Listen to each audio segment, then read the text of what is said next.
मैथिली दुल्हन। इसके मनमोहक गीत जरूर सुने। यदि अच्छा लगा तो चैनल सब्सक्राइब जरूर करें।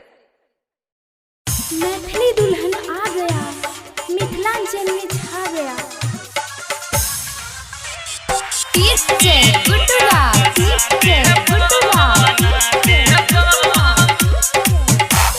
मधुबनी मधुबनी मधुबनी प्रेजेंटेड बाय दुल्हन म्यूजिक। करे लट लट बाजे छातू फट फट पावर अपन देखा देबो। देखे करे लट लट बाजे छातू फट फट पावर अपन देखा देबो। साझ में मिलो अभी है के छोरी मम्मी तोरा बना देबो। साझ में मिलो अभी है के छोरी मम्मी तोरा बना देबो।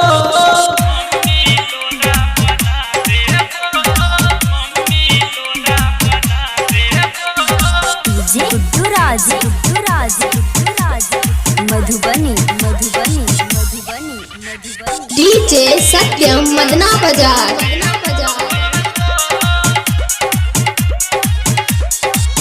ओठ से पानी टपका बची हमार मन भटका बची। सबसे हट क हमरा ला बैठ क देह में देह तू सटा बची। ओठ से पानी टपका बची हमार मन भटका बची। सबसे हट क हमरा ला बैठ क देह में देह तू सटा बची। छी तू कुमार खोजे छी जे जोगार नहीं हरे में गोदिया भरा देबो। साझ में मिलो अभी है के छोरी मम्मी तोरा बना देबो। साझ में मिलो अभी है के छोरी मम्मी तोरा बना देबो।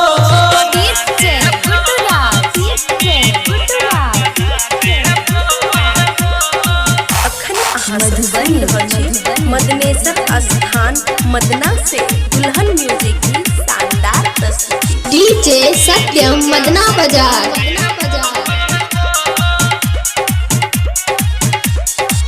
चढ़ल जवानी तोहर गान छो रात के बिस्तर पे फान छो। सुता के भुइया देबो गे सुइया हमरो मन अब नहीं मान छो। चढ़ल जवानी तोहर गान छो रात के बिस्तर पे फान छो। सुता के भुइया देबो गे सुइया हमरो मन अब नहीं मान छो।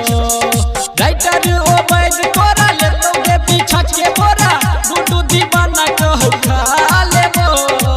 साझ में मिलो अभी है के छोरी मम्मी तोरा बना देबो। साझ में मिलो अभी है के छोरी